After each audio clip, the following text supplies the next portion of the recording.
Welcome in, everybody. It's Main Street Today time. And if you guys didn't know, it is cicada season coming up, the 17-year cicada. Here we are, live with my favorite J.K. Brister from U.S. Pest. And the cicadas are coming, aren't they, my friend? Yes, they are. The hordes are coming. It's just like those movies, the galactic movies, they're just everywhere. Billions and trillions of them are coming. It's amazing. I think they would be hard to count. I know.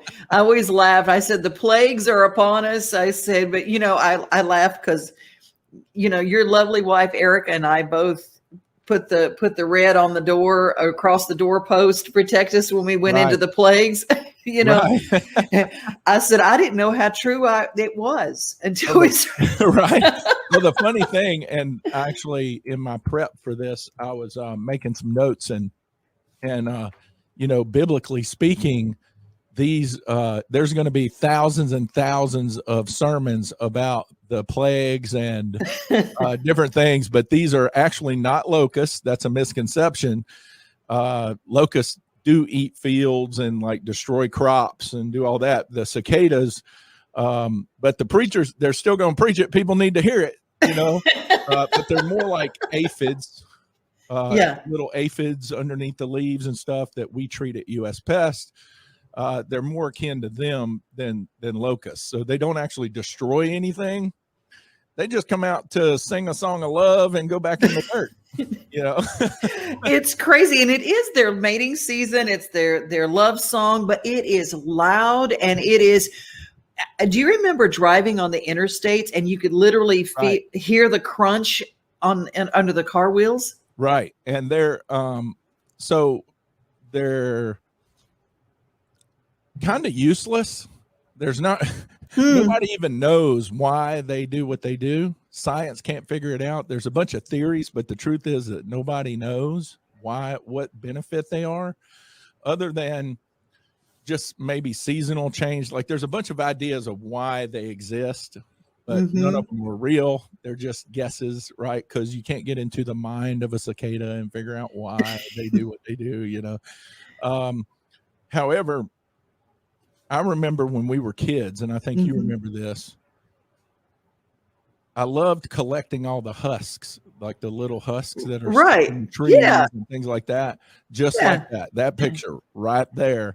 And we love collecting those, putting them in a jar. It looked like a bunch of dead bodies, Crazy stuff that we did because, JK and I both come from the same neck of the woods in Louisiana. That was our fun. And did you ever tie a string around one and let it fly around? I did not, but what I love to do, and it's weird that I'm in pest control and politics, right? So kind of the same thing, kind of, yeah. Pest control is I used to love to pick them up and just hold them in my hand, and the texture of the juveniles when they first come out of the husk, they're very soft, they're pliable. And then in a couple of weeks, they get really hard shells. They gravitate to the top of the trees. Right. And that's where they do their mating call. And mostly males do that. So a couple of interesting facts I'm going to get into with you, Devin, here. Please. First, I'm going to say, I love you, and it's so amazing to be here with you. And it's been a long time since we've been on together, and I just love you, Devin O'Day. I love you. I love you. I love you. So just wanted to say that. Same right back at you, friend. And just amazing time at U.S. Pest. We've growing and growing and growing. We're taking care of 30,000 plus customers. And growing constantly. We're into Kentucky now, and so a lot of great things. And then also at the end of this, I'll tell you a little bit about the honey festival this year, but absolutely, because locusts and honey, no, I'm joking. They're not locusts, they're cicadas. Okay. So a couple of interesting facts I wrote down here. 3,000 species. Wow. I say species because I'm from Louisiana, right? Yeah. Species. Both are right. Both around the world. That's right. Species around the world, but there's only one or two that are actually only here in the North American region. Okay. Gotcha. One of them, there's two kinds. It's periodicals and annuals. Now the annuals, you can see it every year. The kids can go out and play with them. They find them. It's like a little treasure hunt. You go find them. Wow, sweeping them up off the deck. That must be in South Louisiana, right? And then, of course, the periodicals are every 13 and 17 years, and these are. And it's called the Brood X, or some people call them Brood 10. I like to refer to them lovingly as Gen X, because they're just millions of them, and they cause all kinds of trouble, and then they go away, Crazy. There are 15 brood cycles, and of course this year is Brood 10, Brood X, and like I said, there's a lot of theories on why it happens. It's really cool, and I think the biggest thing about cicadas is that they're fun for kids. They're meaning you can go out. They have a beautiful color. They have these big protruding red eyes. They're jet black body. I mean, the color of them, and then the orange wings that are transparent. And a lot of why there's hysteria around this is fear, right? Because we grew up afraid of wasps, afraid of bees, which you shouldn't be, because bees don't really sting exactly. a lot. Oh my gosh, the wasps that sting a lot of people, and yellow jackets do. Right. And yellow jackets. So anything that flies and has a stinger, well, cicadas don't bite. They're not dangerous. They're not going to sting you. And they're a great food source. So possums, turtles love cicadas. They eat a bunch of them. They get gutted on them, Okay. Now, here's my thing. I did read something that copperheads also love cicadas. Now, I'd imagine just anything that'll eat anything made of protein. Okay. Right. I just wondered if we have to worry about our copperheads just a little bit, because I know that part of what US Pets does is you do some snake removal as well. We do. Listen, not all my people will do it. Okay. But they'll call me, or they'll call one of the other guys, and they say, hey, we got a snake in the attic. It's attracted to the mice in the attic, and we're getting rid of the mice, but the snake's still up there. And I crawl up in that attic, and I get up in there, and if it's a big snake, I get like a snake removing tool. But if it's a medium size or whatever, I'll grab it by the tail and pull it out, throw it in a box, and we take it and release it. We don't purposely like kill snakes. We never will. Right. They are actually essential to our environment. They control the rat and mice population outside, and a lot of other things. So, but snakes are very important. I love those too. Well, before we get off the cicada subject, it's important because we're pet people too, and dogs love them. But if they eat too many, it can be fatal for a pet. And a lot of people don't know that the shells can cause problems and lacerate the intestines of a dog and cause you, at the very least, you might have a big old vet bill. Right. Of course. And they can clean them out and everything, but you want to try and keep your pets inside, especially if there's a horde of them and they're just eating them. And dogs like to eat a lot of stuff that we won't eat. Like I keep the toilet seats down at home because my dogs want, that's like a constant source of water. Yeah. Yes. Really, I don't know why I have such a problem with it, because they're dogs, but I do. Right. Yeah, so, I know. And then they roll around in stuff, and I know. It's like, what are you doing? I laugh because there are people, you let your dogs eat people food? I go, they ate a dead squirrel yesterday and they're okay. Yeah. I mean, my people food is better than that. I loved this little thing. Might join the cicadas this summer and scream constantly. Right. Now, most people think cicadas are disgusting, ugly, creepy, but did you know that cicadas can also be eaten too? In fact, my friend Marcus is preparing a few dishes of cicadas right now. So I'm going to go try a few. Come on, join me. Hey Marcus, how you doing? Hey Kevin, welcome home. Thanks. Cicadas? Cicadas it is. All right. And I got your text message about how excited you were, so okay. You ready to get started? Sure. All right, we got some hot oil in here. We're going to throw in your favorite dish here. We got about, looks like 30 female cicadas. Oh yeah. That's the sound you want to hear. Not so much the feeling you want to feel, but the sound you want to hear. It's blisteringly hot in here right now. So we're going to have like this really nice, crispy, rich flavor burst when you bite into these things. It's going to be like a nice kind of nutty, really earthy kind of taste. Got a wonderful assortment of vegetables here. Maybe grasshoppers tomorrow. What do you think? They're in the same family. Okay. I'm going to go ahead and put in your favorite stir-fry mix here. And that's just going to really bring the flavor out in these bad boys. All right, this is looking fantastic, smelling even better. I think we're about ready to start plating. What do you think? Bring it on. All right. Starving. All right. All right, let's go. Let's have a cicada right off the bat.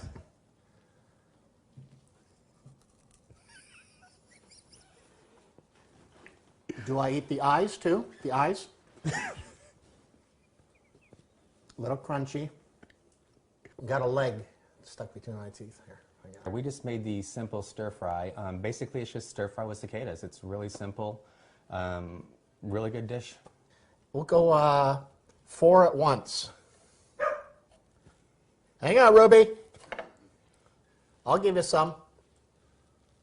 There it is. Oh. Marcus, this is really delicious. I'm serious. Thank you. How about some dessert?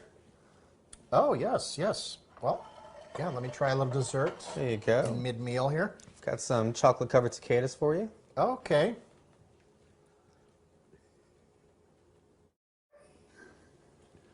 This tastes a lot more cicada-y than the main meal. These are good. Can people find out about these on the website? Absolutely. If you go to cicadacentral.com, you'll find a PDF with all these delicious recipes online. Rebels on a tear. It's always fun to watch. Mom, Press is here. Oh, perfect timing. Mom's got to go get arrested. You know who to call? Of course I know who to call. Last time you said you knew who to call, you didn't call anyone. I ended up spending the whole day in jail. Mom, just go. Phone, young lady. Mom, just go. I'm Annie Flynn Ray Bello. Had too many husbands, picked up too many names. Most folks just call me Rebel. Rebel. Rebel. I bring corporations to their knees. She's that famous lawyer, right? She's not a lawyer. She's just loud. Stonemore Medical is evil! I'm troubled. Rebels on a tear. It's always fun to watch. I'm a rebel. They got a shot up your skirt. It's embarrassing. It's free publicity. Not an easy woman, but you are an extraordinary woman. Don't give up. You can't give up. You can't say no to that woman. Hey, handsome. Rebel's a force, but she's saving the world. I admire you, but I prefer to admire you from afar, through binoculars on an expedition once a year. I'll take you home. This is trespassing. You can't be here. My security team is on the way. How dare you? How dare you? What's Kids Park? Well, it isn't babysitting. It's a chance for my kids to socialize, have fun, and learn. It's a safe, licensed, hourly center with qualified teachers. Best of all, we never need a reservation. The only question is, who loves Kids Park more, me or my kids? How long have you guys been in business? So we opened a little over a month ago, middle of March. Wow. Now, what did you do before Kids Park? Quite a few different things. So my background was in the military, and then when I left active duty, I spent a little time in a technology company and a real estate company before we made this jump, and Megan had a little different path. Actually, my background is in medicine. So I was in general surgery when we first got married, and then decided to focus on having a family, and felt like those two were kind of at odds. So once our daughter came into our lives, I stayed home with her. So had been just staying at home, occupying a little kid.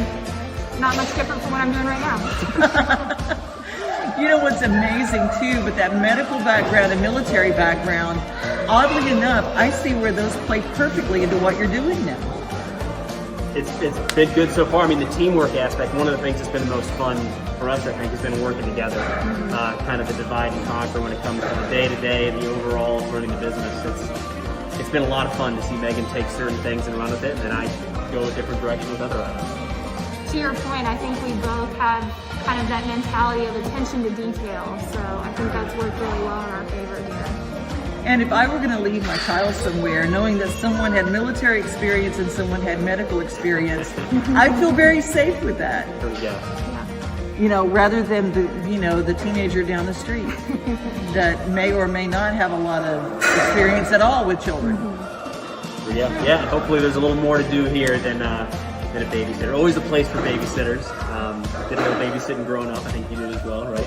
But hopefully, there's a little bit more here, a little more engagement with kids. Let's talk about your hours and how people get involved when they want to bring their kids here. You're here in Murfreesboro at a beautifully close location, dropping off so mom and dad can go have a date night or whatever. But what are your nighttime hours? So our hours, Monday through Thursday, 7:30 in the morning until 10 p.m. at night. Friday and Saturday we're open until midnight, and then Sunday we close a little earlier at 6 o'clock. So late night Friday and Saturday, so we're right in the middle of Murfreesboro, so there's a lot to do around here. And the idea then is parents for a date night or a movie night or whatever it might be can drop their kids off and still get out and have fun and come back and get them late that night. How much prep to have a child dropped off? How much time, how much do you have to fill out? Because I'm sure there's paperwork. So how long does that take? Initially, we fill out our registration paperwork, and we actually have that available online, so you can save yourself some time in the center and go ahead and do it ahead of time at home. I'd say maybe 10 minutes to fill everything out at home. And if you go ahead and do that, then you just drop off, and it's just a couple of minutes and you can be on your way. So everything online. Speaking of, what is your website where people can go and find out more about you? kidspark.com/Murfreesboro. Way to do child care. Kids Park in Murfreesboro, convenient to everything you need, everything you use, everything you enjoy. Kids Park Murfreesboro on Facebook, Instagram, and TikTok.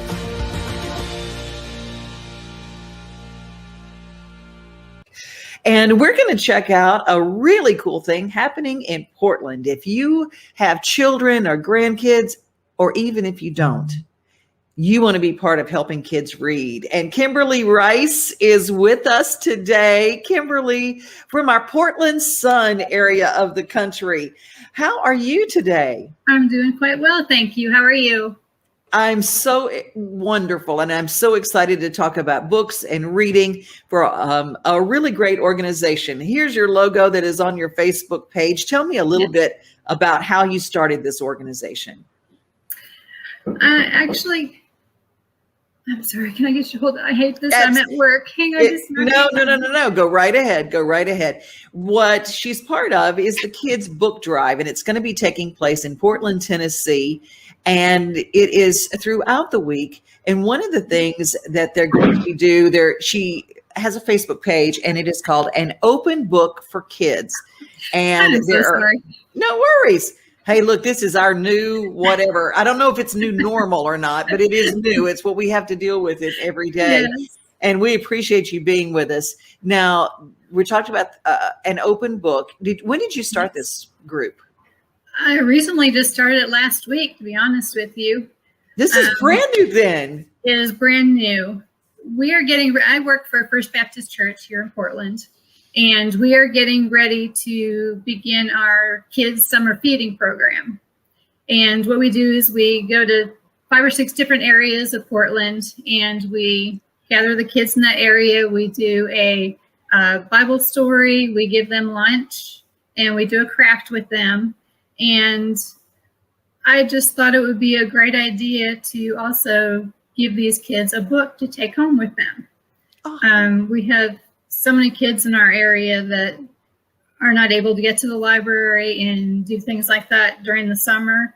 So reading is so important. A lot of kids, they fall back on reading, between end of school year and the beginning of the next school year. So this is a way for them to take a book home each week. So we meet twice a week. So they will get 2 books a week that they can take home. These are their books to keep. So they can start their own little library. They can share these books with their siblings, or if they want to exchange them with friends, they can do that. And they can also, if they've finished reading the book and they'd like to, they can bring it back and they can exchange it for a different one. So just trying to get kids reading more, to encourage reading for pleasure, not just having to read because of being in a class. And, it's the foundation of education. It's literacy. It's so important. There's some fun facts that you put down on your Facebook page, an open book for kids, fun ideas to encourage reading. And a lot of them are read to your kids, literally have that time, turn off all the other stuff. Or if you don't literally have time, get them involved in when you're driving around, instead of listening to music or whatever, put on a podcast with a book reading, or children's books. They have podcasts all over that they can be read to. Yes, they really do. I mean, you can go on the library websites, a lot of them, and download reading material.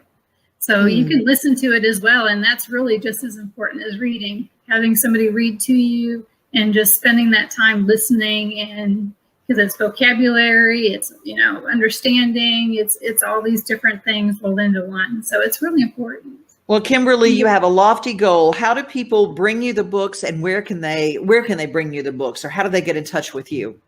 They can either call me 615-815-7709, or they can go on the Facebook page, An Open Book for Kids, and message me on there, and I will be glad to come and pick the books up. Or you can drop them off at First Baptist Church. First Baptist Church, Portland, Tennessee. Yes. Kimberly Rice, thank you for your time today. And thank you for doing this, because you're right. How many kids are in your program? I just did just a rough general. It varies. I mean, we do this every summer. This is the first time I'm doing the book drive, but anywhere between 50 to 150 kids each week. It just, it varies. That's a huge number. That really is a huge number. And you're feeding these children, you're feeding their spirits, their souls, and you're giving them books to read when they take home. Exactly. A beautiful, beautiful thing. And we want to help. So I know all my people in the Portland Sun area, and maybe you're outside that area. Maybe you're in Sumner County. Portland is a beautiful place to go. They just had the biggest strawberry festival of the history of the whole thing. We sure did. And, Portland is more than strawberries. It's big hearts like yours, Kimberly. Thank you for what you do.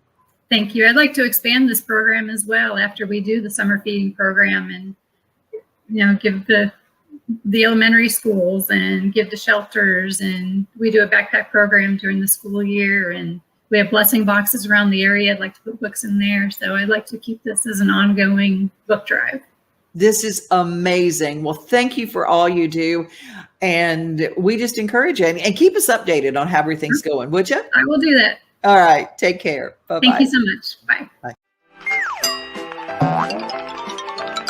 Geared for older kids, beginning with number 10, The Chronicles of Narnia by C.S. Lewis, ages 8 to 12 and up. Number 9, the Harry Potter series has been hailed as, quote, one for the ages, unquote, by Stephen King. Harold and the Purple Crayon by Crockett Johnson. The Tale of Peter Rabbit by Beatrix Potter. This book was published in 1902. 6, The Giving Tree by Shel Silverstein, ages 4 and up. The Cat in the Hat by Dr. Seuss, ages 3 to 8, by Green Eggs and Ham. This is a great gift for new parents, birthday celebrations, happy occasions. It's just a wonderful book. How Could the List Be Complete Without Goodnight Moon by Margaret Wise Brown. Charlotte's Web, coming in at number 2 by E.B. White, and this is age appropriate for 8 to 11. Sold somewhere in the world every 30 seconds. That's amazing. This particular edition includes a special feature. It's got the die cuts. It's a board book. It's perfect for teaching the days of the week. It's an interactive experience. From the mother's manual, quote, the very hungry caterpillar literally eats his way through the pages of the book right into your child's heart. These books should not be missed, ever. Number 1, The Pokey Little Puppy. Number 2, The Velveteen Rabbit. Number 3, The Little Engine That Could. I think I can. Number 4, Little Women. Made me cry. One of my favorites. Number 5, The Adventures of Pinocchio. A lot of lessons there. Number 6, The Story of Babar the Little Elephant. Number 7, The Wind in the Willows. Number 8, Pat the Bunny. This is a touch and feel book, and there's also a boxed set of 3. Number 9, couldn't be complete without Where the Wild Things Are. And number 10, Where the Red Fern Grows. So there you have it. It's National Pet Month, and lots of places are celebrating and offering discounts or special treats. Our friends at Houndstown Nashville is entering every pup that plays or stays during the month of May a chance in their raffle. At the end of the month, one winner will receive a free week of daycare and a spa bath. Our friends at BarkBox has a great affiliate program. Did you know about that? You can help support your rescue or pet business by applying for a unique promo code, and you get paid for every subscription you get signed up with it. Join the Bark affiliate programs by going to barkbox.com/affiliate programs. Our affiliate programs allow you to promote BarkBox and Super Chewer monthly plans with unique toys and all natural treats. You can earn a commission, you can stay up to date on promotions, and the joining is free. BarkBox.com to apply. It's easy. And there are all sorts of deals the entire month of May for National Pet Month. Chewy, 1-800-PET-MEDS, Purina, Amazon, really anywhere you might imagine pet products being. They're celebrating with bargains. To find an entire list, just check out RetailMeNot.com for their ultimate National Pet Month deals. Jordy Searcy from The Voice announced a new show at the Ryman Auditorium July 24th.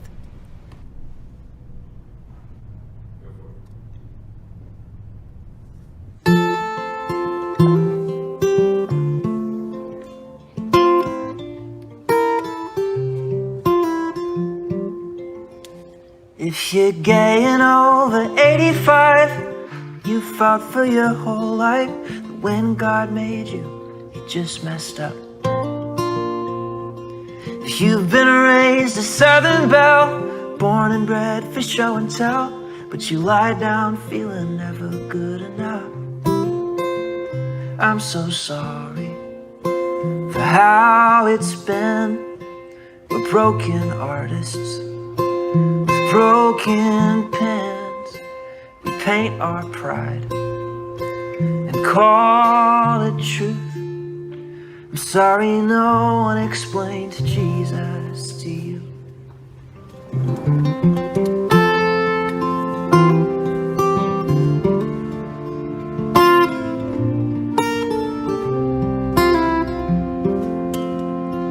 If you heard a knock on your front door, all that you found on the porch was a pastor that just wanted to be right. And if you really want to pray to him, but you're never sure he's listening, 'cause who could forget what you did last night?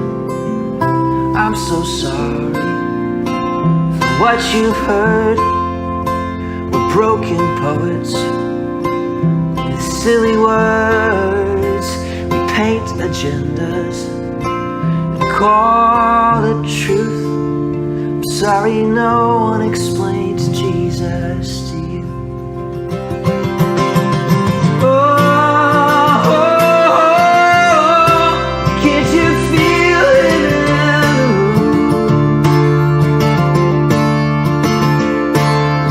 Oh, oh, oh, all he wants is you. And I'm so sorry for all the wrongs. We're broken singers with broken songs. We paint our pride and call it truth. I'm sorry no one explained Jesus to you.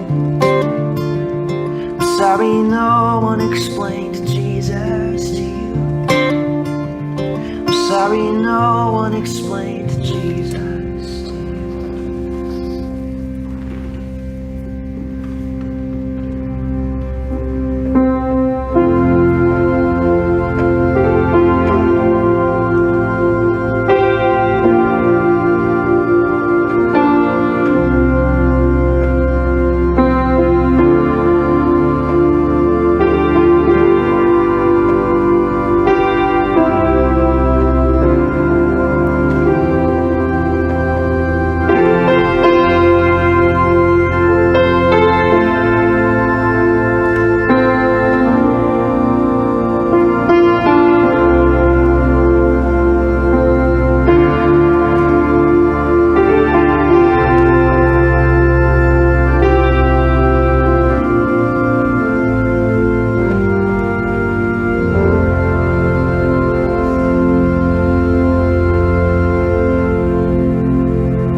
I'm happy about that one, man. Yeah. I'm happy with that one. Yeah, I'm fine with both of those. It did weird stuff again over there. It was so cool.